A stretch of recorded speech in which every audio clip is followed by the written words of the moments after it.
ಕೆಆರ್ಪುರದ ವಿಜಯಪುರದಲ್ಲಿ ಬೆಂಗಳೂರು ನಿರ್ಮಾತೃ ನಾಡಪ್ರಭು ಕೆಂಪೇಗೌಡರ 517ನೇ ಜಯಂತ್ಯೋತ್ಸವವನ್ನು ಶ್ರೀ ಭುವನೇಶ್ವರಿ ವಿಜಯಪುರ ಒಕ್ಕಲಿಗರ ಸಂಘದಿಂದ ಅದ್ದೂರಿಯಾಗಿ ಆಚರಿಸುವ ಮೂಲಕ ನಾಡಪ್ರಭುಗಳಿಗೆ ವಿಶೇಷ ಗೌರವ ಸಲ್ಲಿಸಲಾಯಿತು.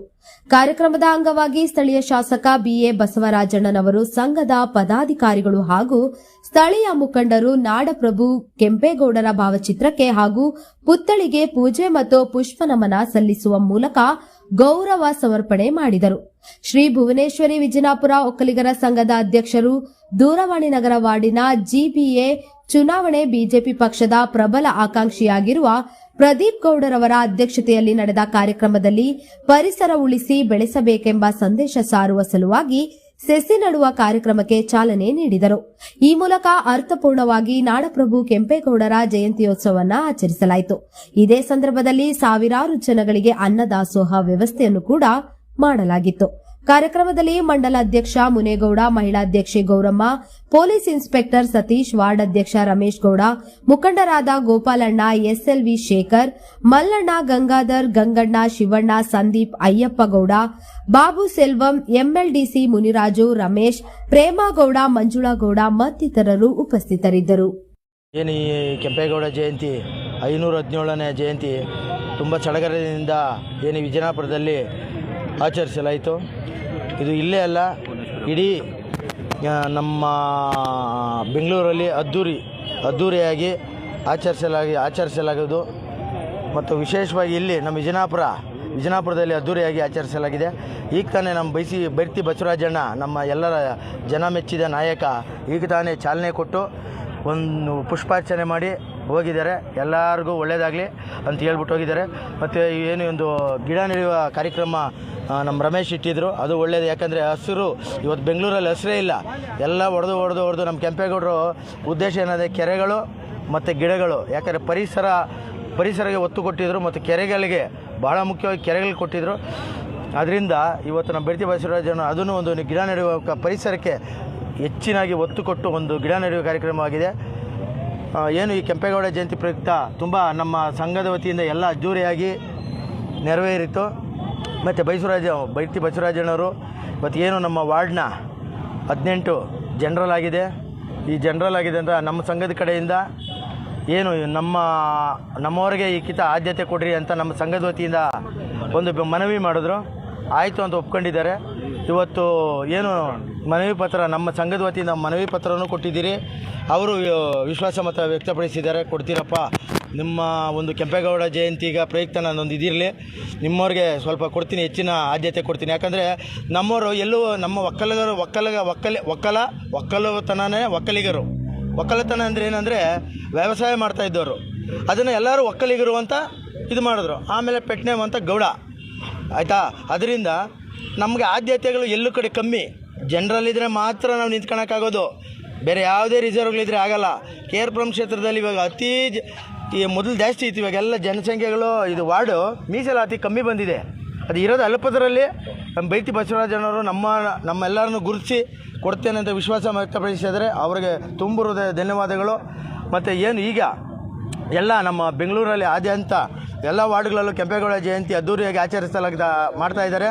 ಇದೇ ಥರ ಮುಂದೇನು ನಮ್ಮ ಕೆಂಪೇಗೌಡರು ಏನು ಗೌಡರಿಗೆ ಒಕ್ಕಲಿಗರಿಗೆ ಸೀಮಿತ ಅಲ್ಲ, ಎಲ್ಲ ಜನಾಂಗದವ್ರಿಗೂ ಅವರು ಸೀಮಿತ. ಅದರಿಂದ ಇದು ಭೇದ ಭಾವ ಬೇಡ, ಎಲ್ಲರೂ ಒಂದೇ. ಅದರಿಂದ ನೀವೆಲ್ಲರೂ ಸಹಕರಿಸಿದ್ರೇ ನಾವು ಕೆಂಪೇಗೌಡ ಜಯಂತಿ ಮಾಡೋಕ್ಕಾಗೋದು. ಬೇರೆ ಗೌಡರಿಂದನೇ ಕೆಂಪೇಗೌಡ ಜಯಂತಿ ಅಲ್ಲ, ಕೆಂಪೇಗೌಡರು ಒಬ್ಬರಿಗೆ ಸೀಮಿತ ಇಲ್ಲ. ಈಗ ಬೆಂಗಳೂರಲ್ಲಿ ಎಷ್ಟೆಷ್ಟು ಬಳೆಪೇಟೆ, ತಿಗಳರಪೇಟೆ ಏನೇನೋ ಪೇಟೆ ಮಾಡಿದ್ರು, ಎಂಥ ಹಲವಾರು ಪೇಟೆ ಮಾಡಿ ಏನು ಕೇಳಿ ಎಲ್ಲರೂ ಚೆನ್ನಾಗಿರಬೇಕು ಅಂತಲೇ ಮಾಡಿದ್ದು. ಅದರಿಂದ ಎಲ್ಲರೂ ಕೈ ಜೋಡಿಸೋಣ, ಎಲ್ಲರೂ ಕೆಂಪೇಗೌಡ ಜಯಂತಿ ಆಚರಿಸೋಣ ಒಂದು ನಾಡ ಹಬ್ಬ ಆಗಿ. ಮತ್ತು ಮುಂದಿನ ದಿನಗಳಲ್ಲಿ ಇದು ಗೌರ್ಮೆಂಟ್ ಲೀವ್ ಥರ ಮಾಡಬೇಕು. ಗೌರ್ಮೆಂಟ್ ಲೀವ್ ಥರ ಮಾಡಿದ್ರೆ ಅದು ಎಲ್ಲರೂ ಏನು ಒಂದು ಆಚರಿಸೋಕ್ಕೆ ಎಲ್ಲ. ಯಾಕಂದರೆ ಈ ಟೈಮಲ್ಲಿ ಕೆಲಸಗಳಿದ್ದರೆ ಜನಸಂಖ್ಯೆ ಕಮ್ಮಿ ಆಗ್ತಾಯಿದೆ. ಅದರಿಂದ ಈ ದಿನ ದಯಮಾಡಿ ನಮ್ಮ ಡಿ ಕೆ ಶಿವಕುಮಾರ್ ಅವರು ಮುಖ್ಯಮಂತ್ರಿ ಆಗಿದ್ದಾರೆ, ಅವ್ರಿಗೊಂದು ಮನವಿ ನಮ್ಮ ಸಂಘದ ಕಡೆಯಿಂದ, ನಮ್ಮ ಸಂಘ ಅಂತಲ್ಲ ನಮ್ಮ ಜನಾಂಗದ ಕಡೆಯಿಂದ ಒಂದು ಮನವಿ, ಇವತ್ತು ರಜೆ ಘೋಷಣೆ ಮಾಡಬೇಕು. ಮುಂದಿನ ವರ್ಷ ಈ ಒಂದು ಕೆಂಪೇಗೌಡ ಜಯಂತಿಗೆ ಗೌರ್ಮೆಂಟ್ ಲೀವ್ ಏನು ರಜಾ ದಿನ ಅಂತ ಘೋಷಣೆ ಮಾಡಬೇಕಾಗಿ ನಮ್ಮೆಲ್ಲರ ಒಕ್ಕಲಿಗರ ಪರವಾಗಿ ನನ್ನ ಮನವಿ.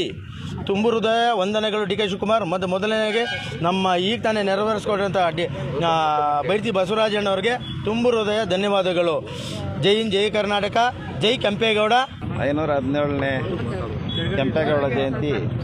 ಕೆಂಪೇಗೌಡ ಜಯಂತಿ ಆಚರಣೆಯ ಸಂದರ್ಭದಲ್ಲಿ ಈಗ ತಾನೇ ಮಾತನಾಡಿದಂಥ ಈ ಭಾಗದ ವಿಜಯಪುರದ ಭಾಗದ ಒಕ್ಕಲಿಗರ ಸಂಘದ ಅಧ್ಯಕ್ಷರಾದಂಥ ಪ್ರದೀಪ್ ಗೌಡರು ಈಗ ತಾನೇ ಹಲವಾರು ವಿಷಯಗಳನ್ನ ತಿಳಿಸಿದ್ದಾರೆ. ಕೆಂಪೇಗೌಡರು ಒಂದು ಸಮುದಾಯಕ್ಕೆ ಸೀಮಿತ ಅಲ್ಲ ಅನ್ನೋ ವಿಷಯ ಸತ್ಯ, ಅದು ಎಲ್ಲರಿಗೂ ತಿಳಿದಿದೆ. ಈಗ 500 ವರ್ಷಗಳ ಹಿಂದೆ ಏನು ಇತಿಹಾಸ ಇತ್ತು ಬೆಂಗಳೂರು, ಇವತ್ತಿನ ದಿವಸ ಅದನ್ನು ನೋಡಿದಾಗ ಎಮ್ಮರವಾಗಿ ಬೆಳೆದಿದೆ. ವಿಶ್ವದಾದ್ಯಂತ ಇರ್ತಕ್ಕಂಥ ಎಲ್ಲ ಭಾಷೆಯ, ಎಲ್ಲ ದೇಶದ, ಎಲ್ಲ ಸಮುದಾಯದ, ಎಲ್ಲ ಜಾತಿಯ ಜನಾಂಗಗಳು ಈ ಬೆಂಗಳೂರಿನಲ್ಲಿ ವಾಸ ಮಾಡ್ತಾಯಿದ್ದಾರೆ, ಜೀವನನೂ ಮಾಡ್ತಾಯಿದ್ದಾರೆ. ಹೊರಗಡೆಯಿಂದ ಬಂದು ಕೆಲವರು ಜೀವನ ಮಾಡಿಕೊಂಡು ಮತ್ತೆ ಅದೇ ಊರಿಗೆ ವಾಪಸ್ ಹೋಗ್ತಾ ಇದ್ದಾರೆ ವಲಸಿಗರಾಗಿ. ಈ ಎಲ್ಲ ರೀತಿಯ ಜನಾಂಗಕ್ಕೂ ಅನುಕೂಲ ಆಗೋ ಥರ ಆ ಒಂದು ಕಾಲದಲ್ಲೇ ಅವರು ಪೇಟೆಗಳನ್ನ ನಿರ್ಮಾಣ ಮಾಡಿದ್ರು. ಅದೇ ರೀತಿಯಾಗಿ 108 ಕೆರೆಗಳನ್ನು ಬೆಂಗಳೂರಿಗೆ ನಿರ್ಮಾಣ ಮಾಡಿಕೊಟ್ಟಿದ್ದರು ಅಂದಿನ ಸಂದರ್ಭದಲ್ಲಿ. ಈಗಿನ ನಾವು ನಾಗರಿಕತೆ ಅಥವಾ ನವೀಕರಣ ಅನ್ನೋ ಒಂದು ಹೆಸರಿನಲ್ಲಿ ಆ ಸುಮಾರು ಕೆರೆಗಳನ್ನು ನಾಶ ಮಾಡಿ ನಾವು ಹಲವಾರು ಕಟ್ಟಡಗಳನ್ನು ಕಟ್ಟಿ ರಾಜಕಾಲುವೆಗಳನ್ನು ಇನ್ನೂ ಹಲವಾರು ಒಂದು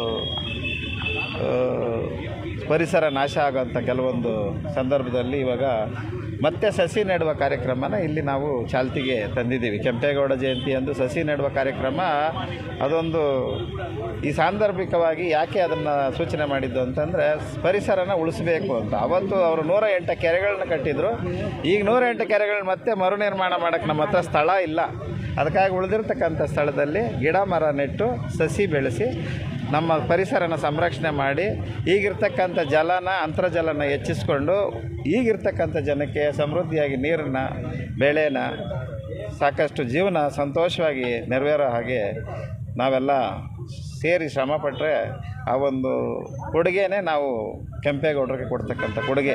ಹಾಗಾಗಿ ಕೆಂಪೇಗೌಡ ಜಯಂತಿಯಲ್ಲಿ ಇವತ್ತು ನೀವೆಲ್ಲ ಸೇರಿ ಇವತ್ತು ವಿಜೃಂಭಣೆಯಿಂದ ವಿಜಯಪುರದಲ್ಲಿ ನಮ್ಮ ಕೆಂಪೇಗೌಡ ಪ್ರತಿಮೆಯ ಮುಂದೆ ಆಚರಣೆ ಮಾಡಿದ್ದಕ್ಕಾಗಿ ಮತ್ತೊಮ್ಮೆ ನಾವೆಲ್ಲ ಧನ್ಯವಾದಗಳನ್ನು ಹೇಳ್ತಾ, ನಮ್ಮ ಶಾಸಕರು ಬೈರತಿ ಬಸವರಾಜಣ್ಣವರಿಗಾಗಲೇ 3-4 ಕಾರ್ಯಕ್ರಮಗಳಲ್ಲಿ ಇವತ್ತು ಕೆಂಪೇಗೌಡ ಜಯಂತಿಯ ಅಂಗವಾಗಿ 3-4 ಕಾರ್ಯಕ್ರಮಗಳಲ್ಲಿ ಭಾಗವಹಿಸಿ ನಂತರ ಇಲ್ಲಿಗೆ ಬಂದಿದ್ದರು. ಈಗ ತಾನೇ ಅವರು ಕಾರ್ಯಕ್ರಮ ಮುಗಿಸಿ ಹೊರಟಿದ್ದಾರೆ. ಇನ್ನು ಮುಂದಿನ ಕಾರ್ಯಕ್ರಮಗಳಿದ್ದಾವೆ, ಅವರು ಹೋಗಬೇಕು ಅಂತ ಹೊರಟಿದ್ದಾರೆ. ಹೀಗಾಗಿ ಬರೀ ನಮ್ಮ ಕ್ಷೇತ್ರದಲ್ಲಿ ಅಲ್ಲ, ಕರ್ನಾಟಕದಾದ್ಯಂತ ಇಲ್ಲಿ ಬರೀ ನಾವು ಕ್ಷೇತ್ರ ಬೆಂಗಳೂರು ಅಂತ ಅಲ್ಲ, ಕೆಂಪೇಗೌಡರದು ಕರ್ನಾಟಕದಾದ್ಯಂತ ಆಚರಣೆ ಮಾಡುವಂಥ ಹಬ್ಬ ಇದು. ಯಾಕೆಂದರೆ ಒಂದು ಪಟ್ಟಣನ ಕಟ್ಟೋದು, ಒಂದು ಮನೆಯನ್ನು ನಡೆಸೋದೇ ಭಾಳ ಕಷ್ಟ ಇದೆ. ಒಂದು ಪಟ್ಟಣ ಕಟ್ಟೋದು ಅಷ್ಟು ಸಣ್ಣ ಸಂಗತಿ ಅಂತಲ್ಲ. ಅಥವಾ ದೊಡ್ಡ ಸಂಗತಿ ಕೈ ಹಾಕಿ ಆವತ್ತಿನ ಕಾಲದಲ್ಲೇ ಅವತ್ತು ಅವರು ಮಾಡಿದ್ದಾರೆ, ಸಾಹಸ ಮಾಡಿದ್ದಾರೆ. ಅಂದರೆ ಅವ್ರು ನಾವೆಲ್ಲ ಮಾರ್ಗದರ್ಶನವಾಗಿ ತಗೊಂಡು ನಾವು ಕೂಡ ಮುಂದೆ ಸಮಾಜನ ಬೆಳೆಸೋದು, ಸಮಾಜನ ಕಟ್ಟುವಂಥ ಕೆಲಸನ ನಾವೆಲ್ಲರೂ ಮಾಡಬೇಕು ಅನ್ನೋದನ್ನು ಈ ಸಂದರ್ಭದಲ್ಲಿ ಇಚ್ಛೆಪಡ್ತೇನೆ.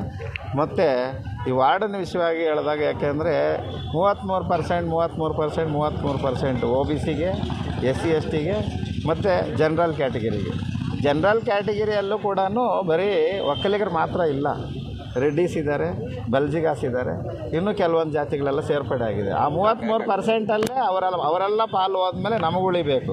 ಹಾಗಾಗಿ ಈ ಒಂದು 18ನೇ ವಾರ್ಡನ್ನು ನಮ್ಮ ಸಮುದಾಯದವ್ರಿಗೆ ದಯವಿಟ್ಟು ಕೊಡಲೇಬೇಕು ಅನ್ನೋ ಒಂದು ಒತ್ತಾಯನ ನಮ್ಮ ಎಲ್ಲ ಸಮುದಾಯದ ಪರವಾಗಿ ಪ್ರದೀಪ್ ಗೌಡರಿಗೆ ಹೇಳಿದಾಗೆ ಅವ್ರು ಕೊಡಬೇಕು ಅಂತ ಹೇಳಿದರೆ ನಾನು ಕೊಡಲೇಬೇಕು ಅಂತ ಒತ್ತಾಯ ಮಾಡ್ತಾಯಿದ್ದೀನಿ. ನಮ್ಮ ಸಮುದಾಯಕ್ಕೆ ಮೀಸಲಾಗಿಟ್ಟು ಕೊಡಲೇಬೇಕು ಅನ್ನೋದನ್ನು ನಮ್ಮ ಶಾಸಕರಿಗೆ ಒತ್ತಾಯ ಮಾಡ್ತಾಯಿದ್ದೀನಿ. ಮತ್ತು ಡಿ ಕೆ ಶಿವಕುಮಾರ್ ಅವರು ಇವತ್ತು ನಮ್ಮ ಸಮುದಾಯದ ಮುಖ್ಯಮಂತ್ರಿಗಳಾಗಿದ್ದಾರೆ. ಸರ್ಕಾರ ಯಾವುದೇ ಇರಲಿ ಅದು ನಮಗಲ್ಲ, ಕರ್ನಾಟಕ ಇವತ್ತು ನಮ್ಮದು.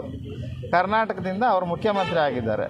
ಇವತ್ತಿನ ದಿವಸ ಈ ಸಂದರ್ಭದಲ್ಲಿ ಅವರು ಕೆಂಪೇಗೌಡ ಜಯಂತಿಗೆ ರಜಾ ಘೋಷಣೆ ಮಾಡಬೇಕಾಗಿರೋದು ಅವ್ರ ಕರ್ತವ್ಯ ಆಗಿದೆ. ಅದನ್ನು ದಯವಿಟ್ಟು ಈ ಮೂಲಕ ಎಲ್ಲ ಒಂದು ಭಾಗಕ್ಕೆ ಈ ಒಂದು ಮೆಸೇಜ್ನ ನಿಮ್ಮ ಮೂಲಕ ನಾನು ಹೇಳೋದಕ್ಕೆ ಇಚ್ಛೆಪಡ್ತೀನಿ. ಎಲ್ಲರೂ ಒತ್ತಾಯ ಮಾಡಿ, ಕರ್ನಾಟಕದಾದ್ಯಂತ ಒತ್ತಾಯ ಮಾಡಿ ಕೆಂಪೇಗೌಡರ ಒಂದು ರಜಾ ದಿನವನ್ನು, ಕೆಂಪೇಗೌಡರ ಆಚರಣೆ ಮಾಡೋ ಒಂದು ರಜಾ ದಿನವನ್ನು ಮುಂದಿನ ದಿನಗಳಲ್ಲಿ ಅದನ್ನು ಸಂಘದಲ್ಲಿ ಚರ್ಚೆ ಮಾಡಿ ಎಲ್ಲರೂ ಸೇರಿ ಮಾಡ್ತೀವಿ.